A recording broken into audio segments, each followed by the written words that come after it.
Jake wiped the sweat from his forehead as he checked the medical supplies in his emergency kit. The mining colony on Outpost 7 was hot today, even with the climate control systems running at full capacity. He had been working as a medic here for 2 years now, and he knew every corridor, every shaft, every potential danger point in this place. The colony was a joint operation between humans and several alien species. They dug deep into the planet's crust, extracting rare minerals that powered ships across the galaxy. It was dangerous work, but it paid well, and Jake liked the challenge. More importantly, he liked helping people. All kinds of people. Human, alien, it did not matter to him. Life was life. The alarm shrieked through the speakers, making Jake jump. Red lights flashed along the corridor walls. His radio crackled to life. Emergency in Shaft 7, Level 12. Explosion. Multiple casualties. All medical personnel respond immediately. Jake grabbed his kit and ran.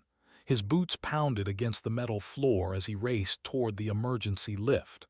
Other crew members scattered out of his way.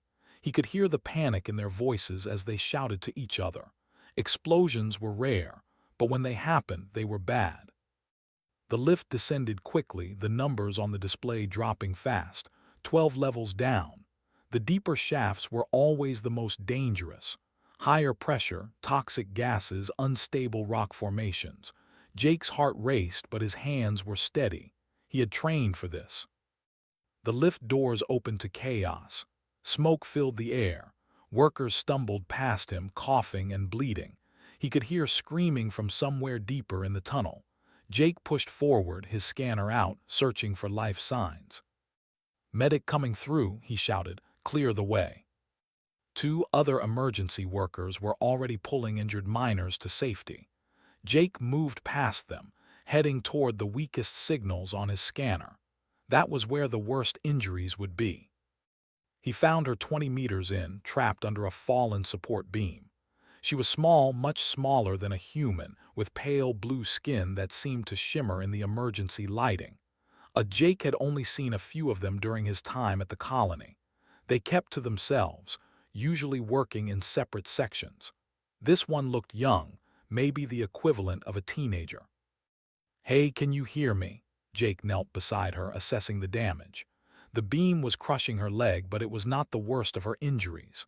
Her pressure suit was torn, and toxic gas from the mining equipment was leaking through the rip.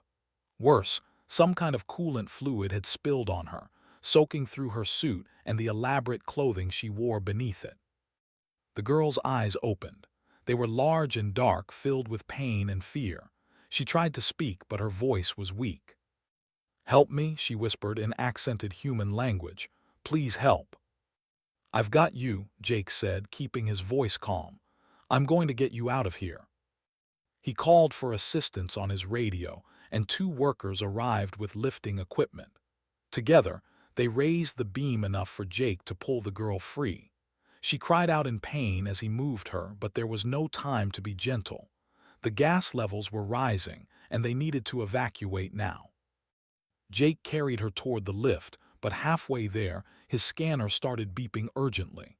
Her biosigns were dropping fast. He set her down in a clearer area and opened his medical kit. The problem was obvious. The coolant fluid was reacting with her skin through the damaged suit. He could see the chemical burns forming, spreading across her torso. Her breathing was labored, her lips turning a darker shade of blue. She was going into shock. "I need to remove your suit," Jake said, reaching for the seals. "The chemicals are burning you. I have to get them off." The girl's hand shot out and grabbed his wrist. Her grip was surprisingly strong for someone so injured. "No," she gasped. "Please, do not remove my clothes, please." Jake frowned. "I have to. You're being poisoned by the coolant. If I don't remove the contaminated clothing, you'll die." "No, no, no." Her voice rose in panic. "You cannot, it is forbidden.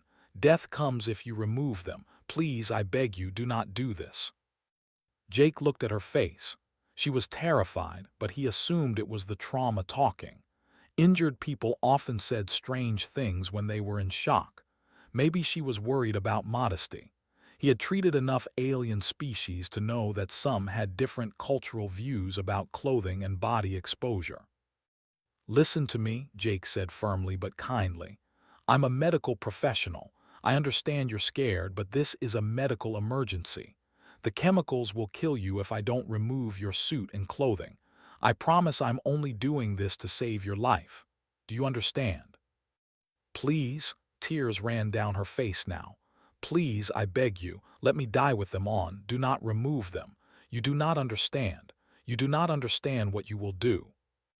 Jake felt a pang of sympathy, but he had seen this before. Patients in extreme pain or shock often resisted necessary treatment. He had been trained to act decisively in life-threatening situations. Every second counted. "I'm sorry," he said gently, "but I have to do this." He released the seals on her pressure suit and began pulling it away. The girl started screaming, not in pain but in what sounded like pure horror. She tried to fight him, but she was too weak. Jake worked quickly, removing the outer suit, then reaching for the elaborate garments beneath. They were beautiful, like nothing he had ever seen before. The fabric seemed alive, shimmering with patterns that shifted and moved. They were soaked with the toxic coolant, the edges already corroding. "No, no, no, please, please do not." Her voice broke into sobs. "Please stop, please, you are killing me. You are killing me." "These are contaminated," Jake explained as he carefully cut away the garments, trying not to damage them more than necessary. "I know this is scary, but trust me, I'm saving your life." He removed the last layer and began treating the chemical burns on her skin. The girl had stopped fighting. She lay there, staring up at the ceiling with wide, blank eyes. Her lips moved, but no sound came out.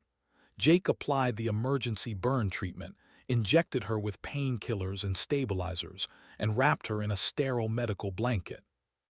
Her vital signs began to improve. The immediate crisis was over. Jake felt a wave of relief wash over him. She was going to make it. "You're going to be okay," he said, even though he was not sure she could hear him anymore. "You're safe now." He called for a stretcher team and they loaded her onto a medical transport. As they rushed her to the colony's main medical bay, Jake followed, still monitoring her signs. Everything looked stable. He had done his job. He had saved her life. But as he looked at her face, still blank and empty, he felt a small nagging worry in the back of his mind. The way she had begged him, the terror in her eyes, she had not been afraid of dying. She had been afraid of something else. Jake pushed the thought away. He was a medic. He saved lives. That was what mattered. She would understand once she recovered and realized he had prevented her from being poisoned to death. She would thank him. He was sure of it.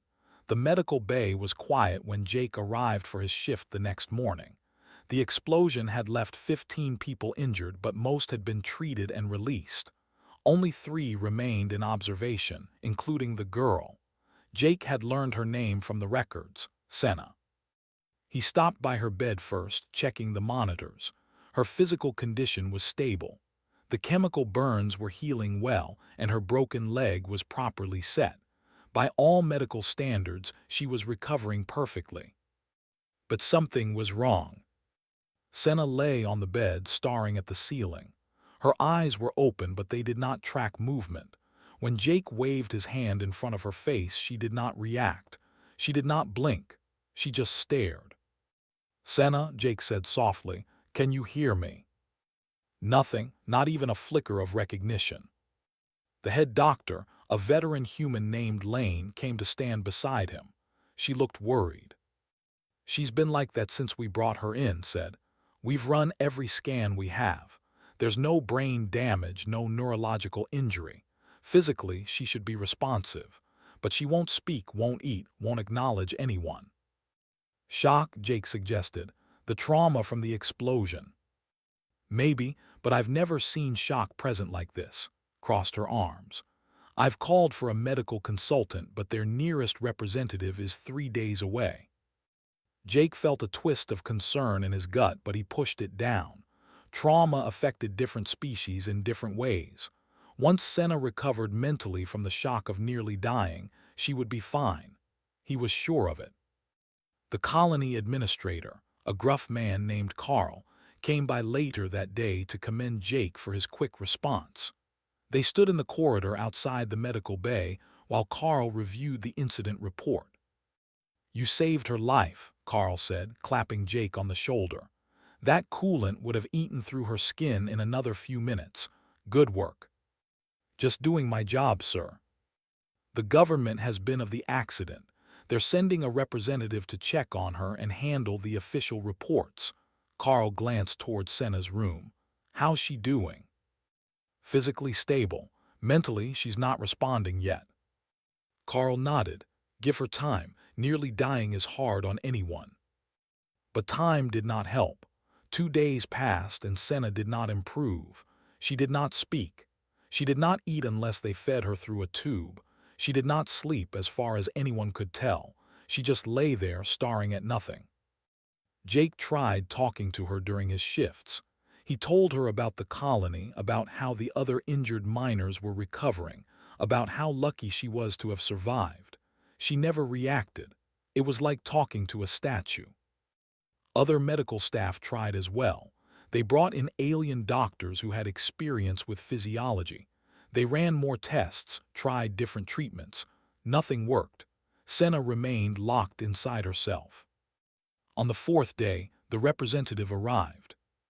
His name was, and he was the coldest person Jake had ever met. He was taller than Senna, his blue skin a deeper shade, his features sharp and angular. He wore elaborate robes that shimmered like Senna's had before Jake removed them. When he entered the medical bay, every worker in the colony seemed to know instantly. They gathered in the corridors, their faces grave. Did not greet Jake or any of the human staff. He went straight to Senna's room and stood beside her bed for a long time just looking at her. When he finally emerged, his face was carved from ice. "I need to speak with the person who treated her," said. His human language was perfect but cold. "That was me," Jake stepped forward. "I'm the one who pulled her from the wreckage and stabilized her." His dark eyes fixed on Jake, and for a moment Jake felt like he was being dissected. This expression did not change, but Jake could sense fury beneath the surface. "Come with me," said. "Administrator as well, we need to speak privately." They gathered in a conference room, just the three of them. Did not sit. He stood at the head of the table, his hands clasped behind his back. "Tell me exactly what you did when you found Senna," said. Jake recounted the rescue step by step. The explosion, finding her trapped, freeing her from the debris, noticing the chemical contamination, removing her pressure suit and clothing to treat the burns. He explained his reasoning, his medical training, his certainty that he was saving her life. Listened without interrupting. When Jake finished, the room fell silent. The silence stretched on for so long that Jake began to feel uncomfortable. "You removed her garments," finally said. "It was not a question." "Yes, they were soaked with toxic coolant. I had to remove them to prevent further chemical burns and to treat her injuries." "She asked you not to." Jake hesitated. "She did, but she was in shock. She wasn't thinking clearly. I had to make the medical decision." "She begged you," continued, his voice still flat. "She told you it was forbidden. She told you that death would come if you removed them. She was traumatized and in pain. I thought she was confused or worried about modesty. I explained that I was a medical professional and that I needed to remove the contaminated clothing to save her life." His hands tightened behind his back. "And you removed them anyway." "Yes, because it was the right medical choice. If I hadn't, she would have died from toxic exposure." "She would have preferred that," said quietly. The words hit Jake like a punch. "What?" "She would have preferred to die." Finally looked directly at Jake, and the pain in his eyes was terrible. "What you did to her was worse than death, far worse." Carl leaned forward. "Now wait a minute. Jake saved her life. He followed proper medical protocols for treating chemical exposure. How is that worse than letting her die?" Turned his gaze to the administrator. "Because you do not understand what you have done. None of you understand." Then explain it to us, Jake said, his voice tight. The guilt he had been pushing down for days was starting to rise. Was quiet for a long moment. When he spoke again, his voice was heavy with grief. The garments we wear are not clothing as you understand it. They are not fabric. They are part of us. They are woven from our genetic material at birth, bonded to our consciousness, connected to our family line. They are our identity, our soul made visible. To be stripped of them by force, especially by an outsider, is the worst violation our people can experience. Jake felt his stomach drop. I didn't know. Clearly, his voice was bitter. What you did does not just violate our cultural beliefs. It causes actual psychological damage. The forced removal severs the neural bond between and their garment soul. Senna has entered what we call the hollow state. Her mind has retreated so deeply that it may never return. But she's alive, Jake said weakly. Physically, she's healing. Her body is alive. Her self is gone. Moved to the window, looking out at the colony. She tried to tell you. She begged you to let her die with dignity, with her soul intact. You decided you knew better. The room felt like it was closing in on Jake. I was trying to save her. You destroyed her, turned back, and now the anger showed clearly on his face. Her family has already begun mourning rituals. In our culture, Senna is dead. The body in that medical bay is an empty shell. There has to be something we can do, Carl said. Some treatment, some way to help her. Perhaps. It is rare, but some have recovered from the hollow state. It requires a dangerous ritual, and most do not survive it.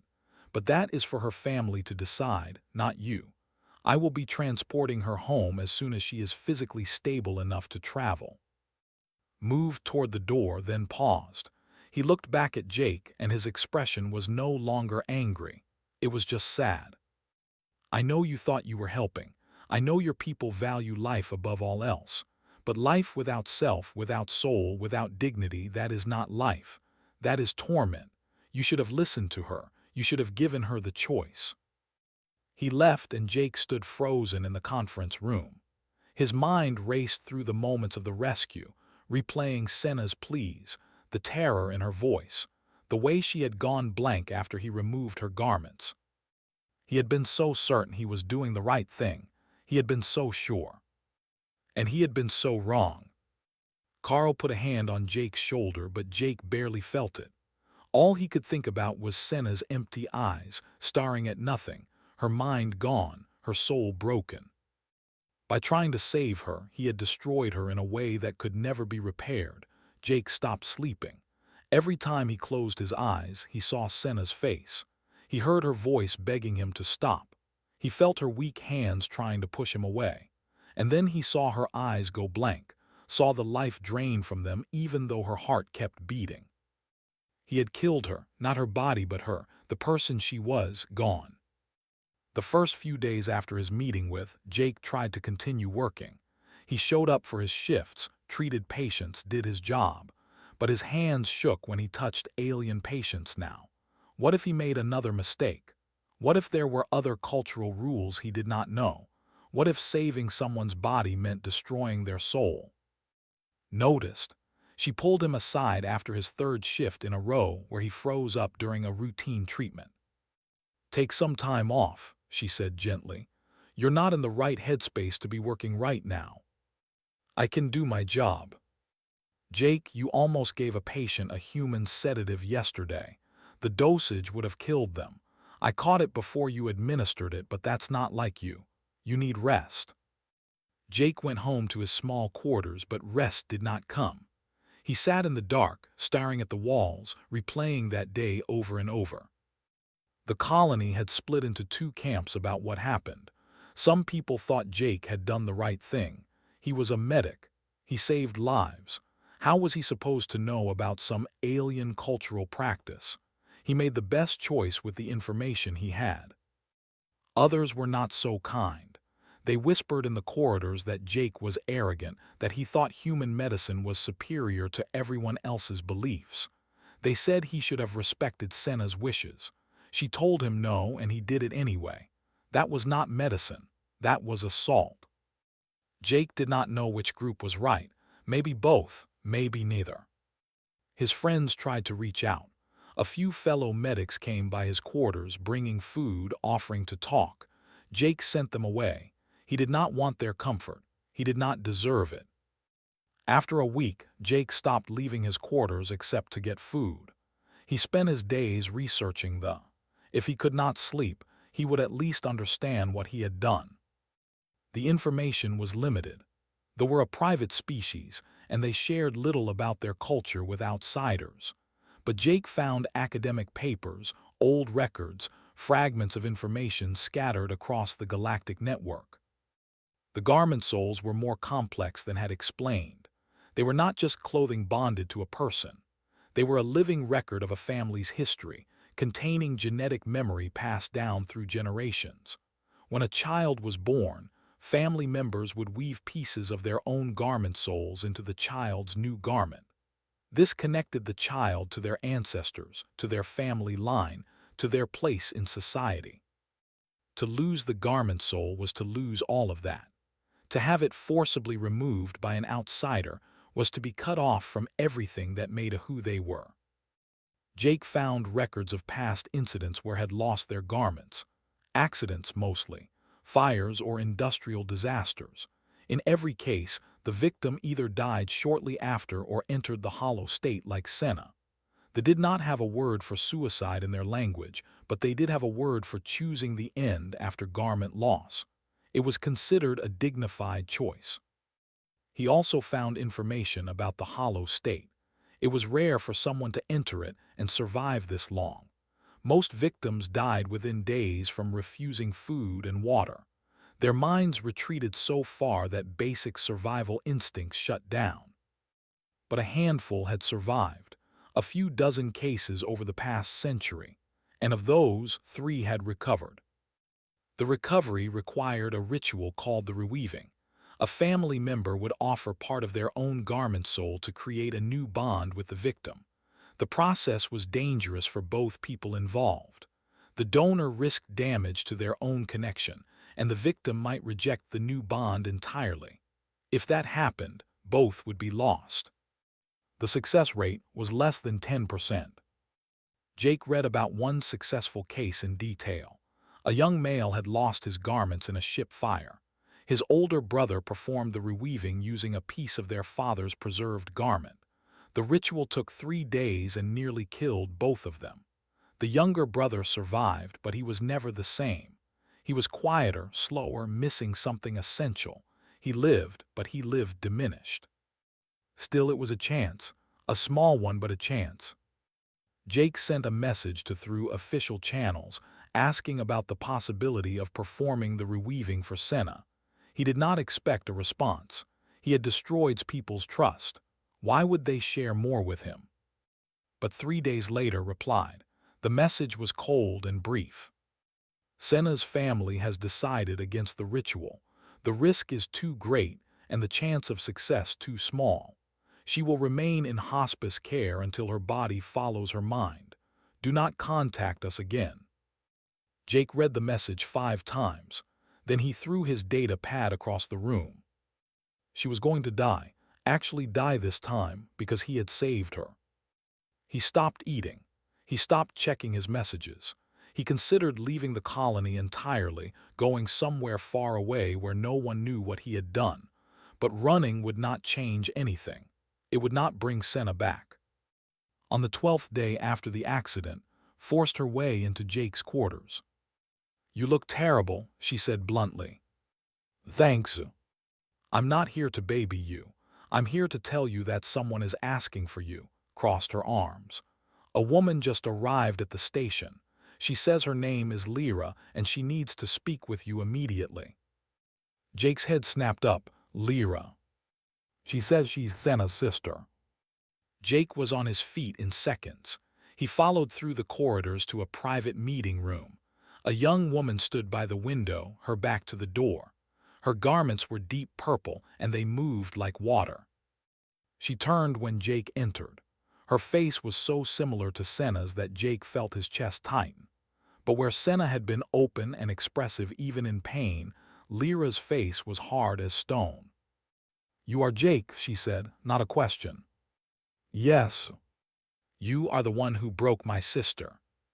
"Yes." Lyra studied him for a long moment. Jake forced himself to meet her eyes. He would not look away. He owed her at least that much. "My family has decided not to attempt the reweaving," Lyra said. "They believe the risk is too great. They would rather let Senna's body die in peace than risk losing the family heirloom in a failed ritual." "I know told me." "My family is wrong." Lyra moved closer, her movements precise and controlled. "I have decided to perform the ritual anyway. I have brought a piece of our mother's garment soul. It is precious, one of our most valued heirlooms. If the ritual fails, it will be lost forever." Jake's breath caught. "Why would you risk that?" "Because Senna is my sister. Because I heard her voice before you destroyed it, and she would have fought to live if given the choice. You took that from her. I am giving it back." "What do you need from me?" Lyra's expression became even colder. The ritual requires that the one who broke her must be present during the reweaving. You were the last voice she heard before she retreated. You must call her back." "I don't understand. How can I help? I'm the one who hurt her." "Exactly." Lyra's voice was bitter. "You are connected to her trauma. To bring her back, we must go through that connection. You will anchor her to the physical world while I rebuild her bond to her soul. It will be painful for all of us, but it is the only way." Jake felt hope stir for the first time in nearly 2 weeks. "When do we start?" "Tomorrow. I need time to prepare." Lyra turned back to the window. "You should know, even if this works, Senna will never be whole again. The best we can hope for is that she will be able to live some kind of life. She will always carry the scars of what you did." "I understand." "Do you?" Lyra looked back at him, and her eyes were full of pain. "My family disowned me for coming here. They said I was throwing away our mother's memory for nothing. If this fails, I will have lost my sister and my place in my family. All because a human thought he knew better than the person he was trying to save." The words cut deep, but Jake did not flinch. "I'm sorry." "Your apology means nothing." Lyra moved toward the door. "But your presence tomorrow will mean everything. Be ready." She left, and Jake stood alone in the empty room. Tomorrow, he would face what he had done. He would try to help repair the damage, even though he knew it could never be fully fixed. He had saved Senna's life and destroyed everything that made that life worth living. Now he would try to help give some of it back, knowing that success or failure, he would carry this weight forever. The ritual chamber was not like any medical room Jake had seen before. Lyra had requisitioned a large empty cargo bay and transformed it overnight.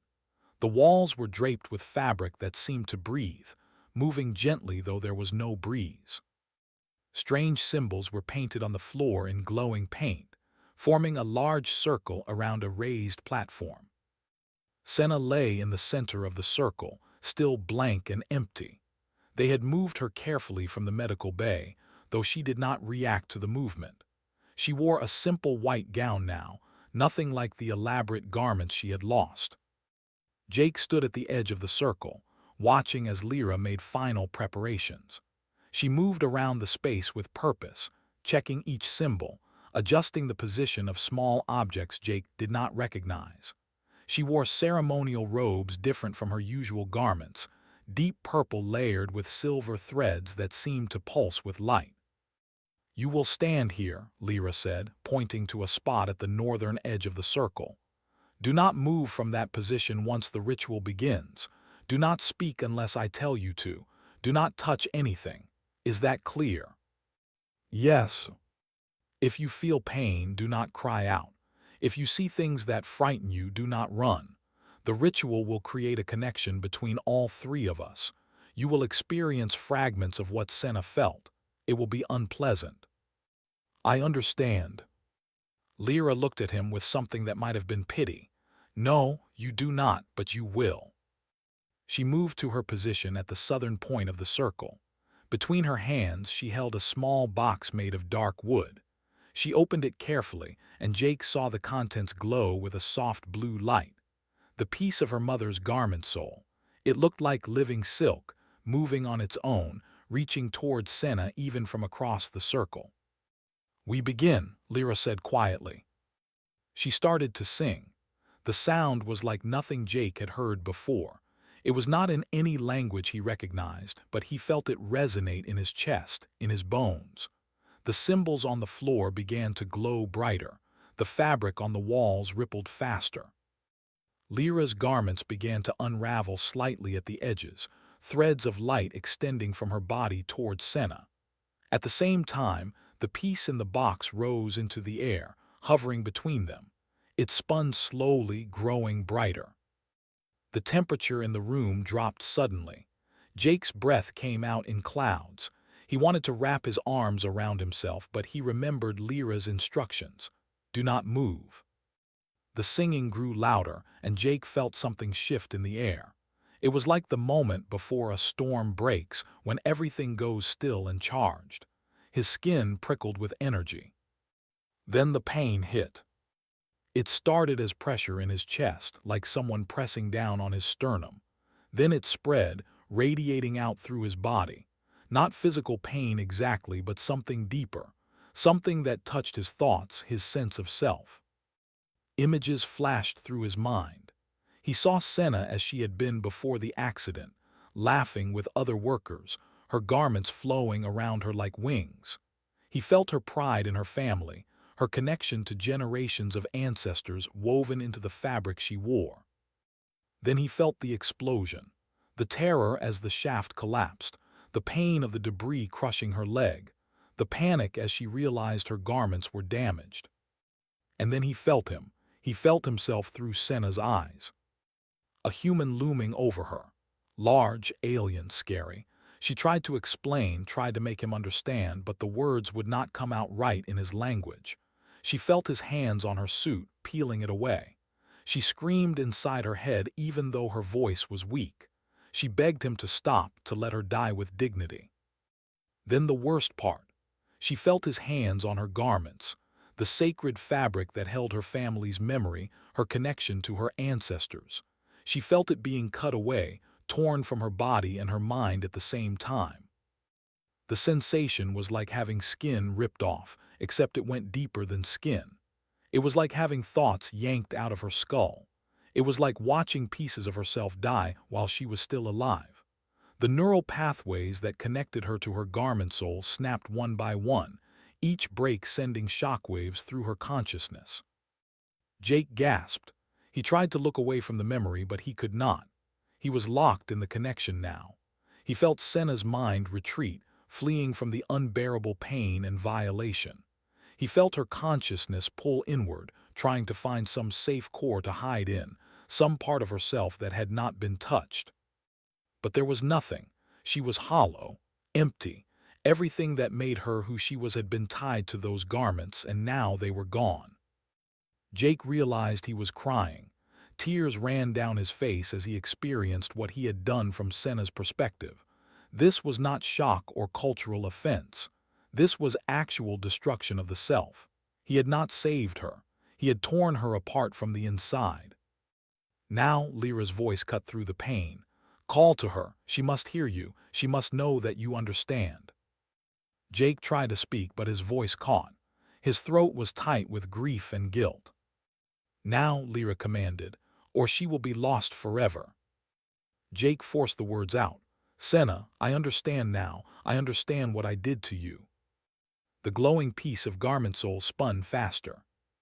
"I thought I was saving you," Jake continued, his voice breaking. "I thought I knew what was right. I did not listen. I did not respect your choice. I destroyed you to save your body, and I was wrong. I was so wrong." He felt something shift in the connection, a flicker of awareness, like a distant light in the dark. "I cannot undo what I did," Jake said. "I cannot give back what I took from you, but I want you to know that I understand now. I feel what you felt. I carry it with me. I will never forget." The light grew brighter. Senna's body on the platform stirred slightly. Her fingers twitched. "Come back," Jake whispered. "Please, Let Lyra help you. Let her give you a new connection. It will not be the same. It will never be the same, but it can be something. You can live. You can exist, please." The spinning garment soul suddenly shot forward, wrapping around Senna's body like a second skin. Lyra cried out, and her own garments flared with brilliant light. The threads connecting her to her sister pulsed rapidly. Jake felt the connection between them strengthen. He felt Lyra pouring her own essence into her sister, trying to rebuild what had been broken. He felt the mother's garment soul trying to bond with Senna, searching for something to anchor to. For a moment it seemed like it would not work. The new bond could not find purchase. Senna's mind was too far gone, too shattered. Then Jake felt something else. Senna felt his guilt. She felt his genuine understanding of what he had done. She felt him carrying the weight of her pain. It was not forgiveness. It was not acceptance. But it was acknowledgement. He had destroyed her, but he understood that destruction now. He was not making excuses or justifying his actions. He knew the truth. That was enough, barely but enough. The bond clicked into place. Senna gasped, her eyes suddenly focusing. She sat up, looking around wildly. Her hands went to her chest, feeling the new garment that had formed there, glowing faintly blue. Lyra collapsed, her garments dimming. Jake's legs gave out and he fell to his knees.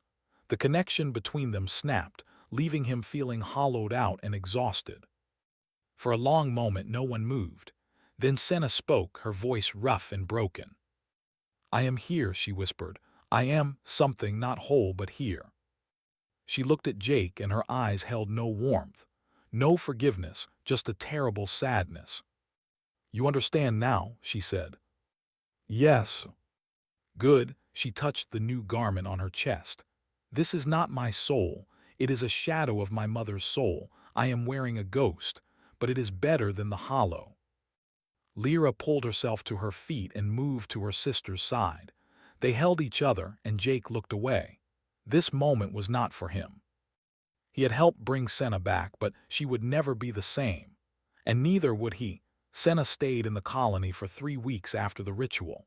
She needed to regain her physical strength and adjust to the new bond. Jake watched from a distance as she learned to walk again, to speak in full sentences, to exist in a world that felt alien to her now. She was quieter than before. The medical records from before the accident showed she had been friendly and outgoing, often volunteering to help with cross-species coordination projects. That person was gone. The Senna who remained was careful, guarded, her movements slow and deliberate. She could not stand to be near humans. When human medical staff tried to check on her, she would freeze, her breathing becoming rapid and shallow. Had to assign only non-human doctors to her care. Even then, Senna watched everyone with wary eyes, as if expecting them to hurt her at any moment. Jake did not try to visit her. He understood that his presence caused her pain, but he thought about her constantly. He had brought her back from the hollow state, but at what cost? She lived, but she lived damaged. Was that better than the peace of death? He did not know. Lyra came to find him on the 19th day after the ritual. She looked tired, older somehow, though only 3 weeks had passed. The edges of her garments were frayed where she had given pieces to her sister. "Senna wants to speak with you," Lyra said, "before she leaves." "She does not have to," Jake said quickly.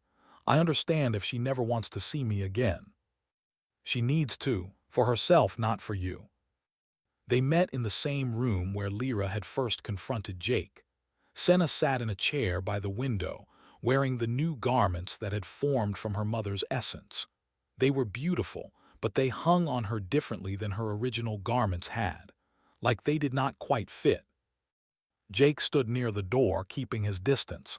"Thank you for agreeing to see me." Senna looked at him for a long moment before speaking. "I do not hate you." The word surprised Jake. "You should." "Perhaps, but hate requires energy I do not have." Senna's voice was soft, measured. "I have thought about what happened many times. I understand that you believed you were saving my life. I understand that you did not know what my garments meant. That does not excuse what I did. No, it does not. Senna touched the fabric at her chest. You took my choice from me. I told you no, and you did not listen. That is what hurts most. Not the cultural violation, though that was terrible, but that you heard me beg and decided your judgment was more important than my autonomy. Jake felt the words like physical blows, but he did not look away. You are right. I know I am right. Senna's expression did not change. I am telling you this because you need to understand. Good intentions do not erase harm. You must live with what you did, just as I must live with what I have become. What will you do now? I am going to a rehabilitation center. There are others like me there. We help each other learn to live with shadow souls. She paused. I may never fully heal. The therapists say I will always feel incomplete, always aware of what I lost, but I will find a way to exist. Lyra has given me that chance. I am sorry, Jake said, knowing the words were inadequate. I know you are, but sorry does not fix anything. Senna stood slowly. I am telling you something important now, so listen carefully. You will want to forget what happened. You will want to move on and put this behind you. Do not. Remember what you did. Remember what it cost. Use that memory to be better. I will. I hope so, because if my pain means nothing, if it teaches nothing, then it was all for nothing. Senna moved toward the door and Jake stepped aside to let her pass. She paused beside him. Goodbye, Jake. I hope I never see you again. I understand. She left and Jake stood alone in the empty room. He had gotten his chance to speak with her, to hear her perspective. It did not make him feel better, it made him feel worse. But that was appropriate. He should feel worse. The next day, Senna and Lyra departed for space. Jake did not go to see them off. He started working again instead, but everything had changed. He could not treat patients the same way anymore. Every time he started to make a decision for someone, he stopped and asked their permission first. He explained his reasoning, gave them options, respected their choices even when he disagreed. Other medics noticed the change. Some thought he was being too cautious now, wasting time asking questions in emergency situations, but supported him. She had seen what happened when medical authority overrode personal autonomy. She did not want to see it happen again. Jake started pushing for changes to the colony's medical protocols. He wrote a proposal requiring cultural sensitivity training for all emergency responders. He suggested consultation requirements for treating unfamiliar species. He recommended that every patient have the right to refuse treatment, even life-saving treatment, if it violated their core beliefs. The administration resisted at first. These changes would slow down emergency response times. They would require more staff training, more resources. Was it really necessary to completely overhaul their systems because of one incident? Jake was ready for that argument. He presented data showing similar incidents across the galaxy. A human doctor who forcibly transfused blood to a patient, not knowing that blood mixing was considered spiritual contamination in their culture. The patient survived physically, but was exiled from their community. An engineer who cut off a sensory appendage to free them from debris, not realizing the appendage could regenerate, but its removal was considered murder of one's future self. The lived but fell into depression and stopped working. The pattern was clear. Species throughout the galaxy were experiencing cross-cultural medical traumas because responders assumed their way was the universal way. No one meant to cause harm, but harm happened anyway because people did not listen, did not ask, did not respect autonomy. Jake's proposal passed. Within 6 months, every member of the colony's emergency response team had completed cultural sensitivity training. New protocols required consultation with species representatives before major medical decisions. Patient rights were expanded to include cultural protections. Other colonies heard about the changes and reached out. Jake found himself traveling to different stations, giving presentations, sharing Senna's story with her permission. He never hid his role in what happened. He always started by saying, "I destroyed someone by trying to save them, and I want to tell you how to avoid making the same mistake." A year after the accident, Jake established a fund in Senna's name. It supported cultural liaison programs, cross-species medical research, and trauma recovery for victims of well-intentioned harm. Companies and organizations across human space contributed. Even some alien governments donated. The fund became larger than Jake expected. Apparently, Senna's story had resonated across the galaxy. Everyone knew someone who had been hurt by people who thought they were helping. Everyone had experienced the pain of not being listened to, of having their choices dismissed. Jake never forgave himself. He did not think he should, but he channeled his guilt into action, working to ensure that others learned from his mistake. He became known as an advocate for patient autonomy and cultural respect, though the recognition felt hollow. He would rather have remained anonymous if it meant Senna had never been hurt. 3 years after the accident, Jake received a message. The sender was listed as Senna. He almost deleted it. She had said she never wanted to see him again. Why would she contact him now? But curiosity won out and he opened it. The message was brief, written in simple human language. "Jake, I am told that you have spent these years working to prevent what happened to me from happening to others. I am told that you have not forgotten, that you carry the weight of what you did. This is good. Pain has purpose when it teaches lessons. I want you to know that I have found a place in my community. I work at the rehabilitation center now, helping others who have lost their garment souls. I teach them to live with shadows. It is not the life I would have chosen, but it is a life. Your actions destroyed me, but your response to that destruction has saved others. I cannot forgive you. Forgiveness would diminish what was taken from me, but I acknowledge what you have done since. I hope it brings you some measure of peace, though I suspect it does not. May you walk in understanding. May others learn from our pain. This is all I have to offer." The message ended with a symbol Jake recognized from his research. A traditional blessing, given from one who has suffered to one who must carry that suffering forward. Jake saved the message. He read it whenever he felt like giving up, whenever the guilt became too heavy to bear. Senna had not forgiven him, but she had acknowledged his efforts. That was more than he deserved. He continued his work. He trained new medics, taught them to listen before acting, to respect autonomy even when it felt wrong, to understand that their way was not the only way. He shared Senna's story again and again, never softening it, never making himself look better. Some mistakes could not be undone. Some pain could not be healed.